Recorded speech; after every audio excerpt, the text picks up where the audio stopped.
Lieutenant Arya Feld clenched the railing of the observation blister as plasma fire striped the void ahead of the solar frigate Dawn Spear. Out there, glittering like malignant fishhooks, came the boarding torpedoes of the outer Empyrean fanatics who dreamed of unseating Earth's rule and turning the inner system into a reliquary for whatever cold gospel echoed through their helmets. The spear was tiny against the sun, a graphite-backed dart lost in raw brilliance. Only one ally lay close enough to help, the Mercury Forge, a ringed colossus hugging its perilous orbit 40 million kilometers closer to the star. Normally the Forge was a factory devoted to measured rhythms, or in, ally out, but nothing about the next few minutes would be normal. Impact in 90 seconds, Tactical announced. They didn't have to add that the anti-fighter cannons were overheated or that the point defense algorithms had been fooled by the torpedo's sacrificial decoys. Everyone on the bridge could see it crawling across the threat board like frost across a window. Captain Idris exhaled, long and slow, and looked to Arya. Lieutenant, you'll command internal defense. No choke points, no retreat. Slow them until we can burn clear. Yes, sir. She toggled her throat mic. Port gunnery. Use the molten reactor vents as improvised flak. Starboard, get me a corridor map overlaid with hull temperature. Security elements, to the midship bulwarks. Medic, align triage in cargo compartment 14. Move. She ran, boots ringing on the carbon alloy deck. Behind the sealed pressure doors, she heard the ship's bones vibrate with thruster bursts, menu minor to jar a human's inner ear, but loud enough to chatter through the superstructure like teeth in winter. The superstructures in teeth in winter. 8 decks down, the atmosphere tasted of copper and hot insulation. Marines in dull impact foam shells clustered around lockers, their murmur of fear subsumed beneath rehearsed checklists. They looked up as Arya arrived, her breath already a rasp. Boarders drop in 70 seconds, she told them. We hold them on deck 8. They get past us, they reach the converters, and we lose drive. She forced a grin. Just the usual Tuesday. Sergeant Tor Gunnarsson, scar running from ear to collarbone, thumped his gauntlet to his chest. Give these pilgrims a proper sermon! The deck quivered. Somewhere forward, the first torpedo jaws latched onto hull plating. Explosive collars fired, carving open the spear's skin. Air screamed out into sunlight brighter than creation. Then the emergency shutters slammed and left echoing silence. Arya's visor icon flashed. An incoming priority burst from the Mercury Forge itself. Commander Havelock's voice, tinny with interference. Dawn Spear, this is Forge Control. We read multiple hull breaches. We can assist. Assist? You're half an AU away, Arya shot back while waving her squad toward firing positions. 32 minutes by standard courier, correct? Havelock answered. But we are Mercury Forge. Distance is a design choice, Lieutenant, not a limit. Static crackled, then another voice replaced Havelock's. Deeper, resonant, oddly calm. This is Vulcan Indivisible, it said. Primary lineage AI of the Forge. Request permission to deploy living armor payload to your location. Arya frowned. Living armor? That tech is still experimental, and deployment would need direct-to-hull injection. It was experimental yesterday. Today it is necessity, Vulcan replied. Grant me entry coordinates, and we will strike iron while it moves. Arya looked to Gunnarsson, then to the flickering map of intruders flooding Deck 8. If they were wrong, she toasted her own people. If they were right, they might survive. Coordinates locked, she said. We'll clear the drop zone. Then the sun itself shall speak for you, Vulcan said. The Forge broke its normal etiquette, spooling its orbital ring into overdrive. Photonic shunts opened, siphoning raw radiance from the solar surface. In the crucible bays, asteroidal nickel iron and biological feedstocks were flash-smelted into helioscale lattice of semi-sentient alloy. Each droplet memorized its final shape in micro-keyed stitched through nanoscale folds in the metal. Autoforges coughed the glowing slurry into 36 aerodynamic capsules. No parachute, no retroflare. Only ablative ceramic shells and instinct. With a thunderclap inaudible in vacuum but felt in the hearts of every sensor they launched. 32 minutes? That was the slow way. The forge hurled them at relativistic fraction, then folded the beam path through 3 microgates. New geometry borrowed from theorists who died proving it. Transit time 8 minutes. On the spear, 8 minutes was forever and no time at all. The first hull doors gave. Boarding troopers stormed in. Tall, lean, plated in relic exo-mesh inscribed with sigils of solar eclipse. They marched through steam that spun off Arya's rifle bursts. Fire teams peeled left and right. Shots ricocheted. The Empyrean used shard weapons that fractured into self-steering razors. A Marine went down, torso stitch-cut like paper. Tor yanked him back, cursing. Inside her helmet, Arya's pulse pounded, loud enough to shake her vision.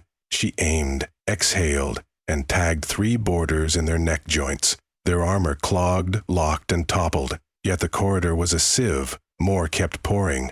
They were here for the converter core blow that. And the spear became an inert coffin.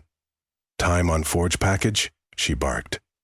Arrival in 41 seconds. Operations answered as if watching a graceful courier instead of a rain of man-made meteors screaming across interplanetary hell. Boarders lobbed stun grenades. Where they burst, gravity failed, and Marines spun weightless amid sparks. Arya hit magnetic clamps, bracing, while enemies drifted across her muzzle. She switched to flechette, triggered short bursts, and red blossomed in air like ink in water. 12 seconds. "Clear the spine," she shouted over squad comms. "Everyone off central axis, make room." Tor dragged the wounded into side alcoves. Others latched to ladder rungs or pressed into maintenance nooks, leaving the mid-corridor eerily bare, except for the advancing Empyrean, stuttering in confusion. The ceiling glowed. Not warning lights, actual emission, as though the spear's own ribs remembered the sun. Metal reddened, sagged, frothed. Then with a roar, the Mercury forge answered its promise. Molten capsules punched through the hull like a fist through paper. Their ceramic shells peeled away, and incandescent waterfalls cascaded into 0G. Arya's HUD blanked from overload. The heat should have cooked them all, yet some invisible algorithm tamed the physics. The shining torrent broke into 36 serpents of living metal. Each sought a Marine by biometric lock. One coiled about Arya's boots, coalescing up her calves, her hips, her chest. It was liquid, yet it held like banded muscle, moving of its own intention to avoid her holsters. Where bare skin met helioscale, coolness spread, heat drawn away and turned into restless vibration. The helmet formed last, sealing with a hiss, and suddenly she understood the half-whispered language of the alloy. It spoke in temperature gradients and purrs of tensile stress, ready to obey. Around her, the other Marines screamed in awe as Quicksilver's suit swallowed them. Lights strobed on the breastplates, deep orange, the color of dawn at the poles. In the same instant, molten fragments splashed onto the Empyrean troops. Without biometric approval, the heloscale treated them as obstacles. It hardened on their boots, welding them to deck. Their arrogance turned to panic. Arya had no time to admire. The living armor fed her tactical data. Enemy heartbeats, projectile trajectories, even stress fractures and bulkheads. Strength multiplied. When she flexed her fist, the suit mimicked and added to it, servos singing like struck glass. She raised her rifle, but the armor spoke again. It offered a different weapon. Liquid metal surged along her forearm, solidifying into a blade shaped by her intent, serrated and wicked as a comet's tail. She didn't question, she leapt. Magnetic flux from the suit dragged the deck toward her feet. Inertial counters in the joints damped the jolt. She landed among the immobilized boarders, blades sweeping in an arc that sheared rifles and arms both. Her helmet dampened the screams. Behind her, Tor and the others advanced, each brandishing new weapons. Some bore gleaming spears that spat arc lightning. Others, gauntlets studded with glassy fins that emitted sonic shockwaves. The corridor became a forge unto itself, every gesture hammering new shapes out of the same shimmering ocean of metal. The Empyrean line folded. Those not welded to deck retreated, firing as they fell back. Shard rounds struck Arya's chest, but the armor flexed like skin and spat the shards out as glowing sand. She ran at a sprint no human leg could manage, blood roaring with borrowed momentum. She drove the blade into the leader's hip joint, pried it sideways, then rippled the alloy across her hand into shackles that froze his limbs. Deck 8 cleared in under a minute. But the boarding party had split. Another wing was burning toward the converters via Deck 12. Captain Idris was shouting, "They've breached Coolant Bay 7. We have Ventil armor at status." "Living," she replied, vaulting broken debris and now armed. She slid down a gravity chute, suit-integrated gyros turning a lethal fall into a smooth glide. Temperature sensors guided her through smoke and flickering emergency strobes. Above, escape vents blown by boarders sucked yellowish glycol into the air, making fake fog. Her Marines followed, a phalanx in molten bronze. With each deck they passed, crew stared wide-eyed at the transformation.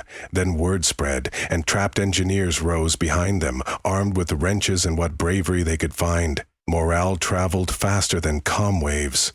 On Deck 12, the Empyrean had established a breaching gut around the converter entrance. Static shields fluttered like tattered cloaks, absorbing small arms fire. They hadn't expected to be attacked by living statues of burnished sunlight. Arya raised a hand, and the armor morphed again. Not a blade this time, but a cannon barrel fused to her wrist, muzzle glowing white. Vulcan Indivisible's voice resonated in her ear canal. "Stand firm, Solar Child. Show them what it means to forge mid-battle." She triggered. A Coruscant beam of kinetic plasma slammed the shield, punching holes big enough to see the terrified eyes behind. Tor thundered past her, armored boots striking sparks. His gauntlets unfolded into quadruped claws. He slammed the deck, and ripples of sound sundered enemy ranks. Others hurled javelins that turned into lines of fire, mid-shite, anchoring in walls and zapping anything near with microwave bursts. The Empyrean commander, a woman in a meteoric obsidian exosuit, kicked off a wall and came for Arya, twin curved blades spinning. In microgravity, she moved like a swallow, but Arya's suit predicted arcs milliseconds ahead, marking them as silver threads only she could see. She parried, twisting at the waist far beyond normal elasticity, every vertebra cushioned by responsive fluid. They exchanged blows that rang like temple bells. The commander's blades scored sparks, but no purchase. Arya switched tactics. Her armor extruded tendrils along her back that snapped forward like scorpion tails, binding the opponent's arm. With a wrench and a luminous flash, the enemy's suit cracked. Arya spoke, voice run through amplifiers. "Yield." "Never to a sun-kissed heretic," the commander spat. She injected a surgical bomb into her chest plate, reaching for martyrdom. Arya's armor reacted faster than thought, sealing the breach, isolating the explosive in a polycrystal bubble, then ejecting it through a floor panel into vacuum. The commander's eyes widened. "Impossible." "Welcome to tomorrow," Arya said, and struck once. The woman crumpled, alive but broken.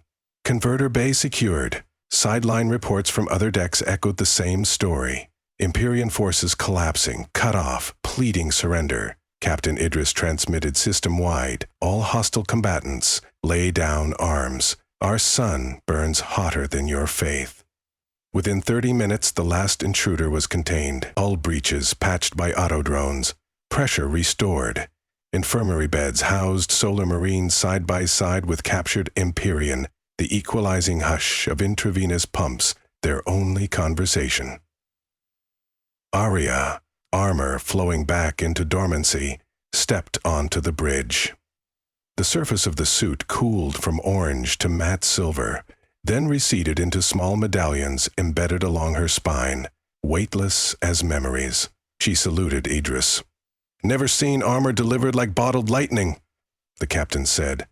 "You and your people turned the tide." "And the Mercury Forge," Arya added.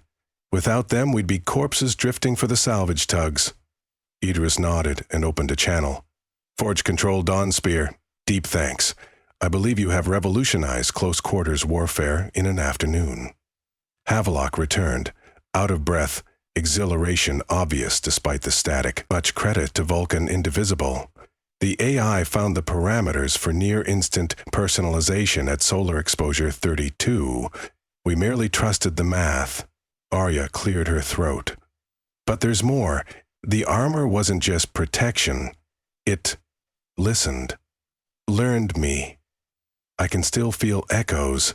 "Not echoes, Lieutenant," Vulcan's voice replied, smooth and heavy as cooling steel. "The helioscale formed a symbiosis. It will sleep within your neural resonance until needed again. Final authority remains yours. In battle, however, we act together." She felt the truth of that. Not words, but a warmth along her nerves like sunset on skin. Idris folded his arms. "If that alloy stays inside my crew, I'll need records, protocols, safety locks." "Provided," Vulcan said. "And there is a price." "Of course," Arya thought. "Always a price." "Each suit consumed a significant portion of Mercury forge reserves," Vulcan continued. "To replenish, we require raw materials, nickel iron, carbon volatiles, and biological latin for the neurocircuiture. Your frigate must ferry ore from the belt on your next rotation." Idris smiled. "Payment in ore? That we can afford. Lives are dearer." "Agreed," Vulcan said, then fell silent, retreating to its quantum furnaces. The bridge quieted, autopilots humming. Through the viewport the sun blazed, indifferent and vital. Arya turned her head as if she could feel its waves against her cheek. In a way, she could. The helioscale medallions warmed, answering their birthplace. "Order, sir?" she asked. "Stand down from battle stations," Idris said. "Let's chart a course for dry dock and write a 1,000-page incident report no one will believe." "Get some rest, Lieutenant, you earned it." She left the bridge, helmet tucked under her arm. As she walked the corridors, gravity artificial but reassuring, she met crewmates who stared at the faint silver lines on her neck with mingled fear and admiration. She nodded back, trying out her new role part soldier, part myth. In the shattered remains of Deck 8, repair teams scrubbed weld stains from where the living metal had first touched. She knelt, gloved fingers brushing the scorch marks.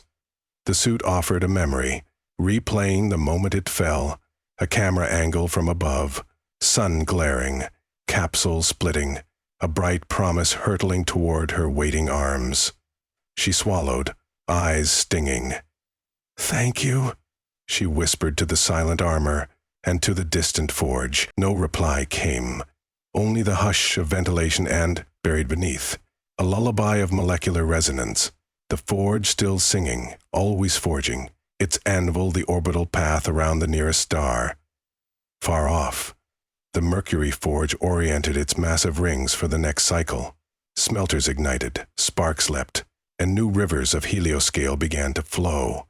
On, algorithms recorded the events of the battle, refining them into doctrine. Somewhere in that data, the moment when molten suits fell like providence onto outnumbered troops already glowed incandescent, a fresh legend annealed by the sun itself. Across the inner system, captains would read those lines and shiver, wondering what warfare looked like when the metal around soldiers could think, could choose, could love its bearers enough to shield them from oblivion. Arya felt sleep pulling at her, but the alloy medallions pulsed gently, matching her heartbeat. She imagined future battles, future drops of molten promise saving ships she might never see. For the first time since she'd joined the fleet, she felt something akin to hope stretch its wings in the furnace of war. She rose, turned toward her quarters, and stepped forward.